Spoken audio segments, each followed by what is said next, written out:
We start with Al-Fatiha by Quran. We need to go 3 steps. But the steps, step number 1 and 2 and number 3, and if we make 4, 5, 6, from down to up, it will go wide or sharp?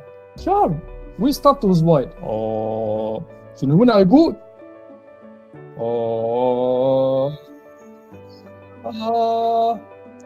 sharp. To try to make it focus. Try to make 3 steps.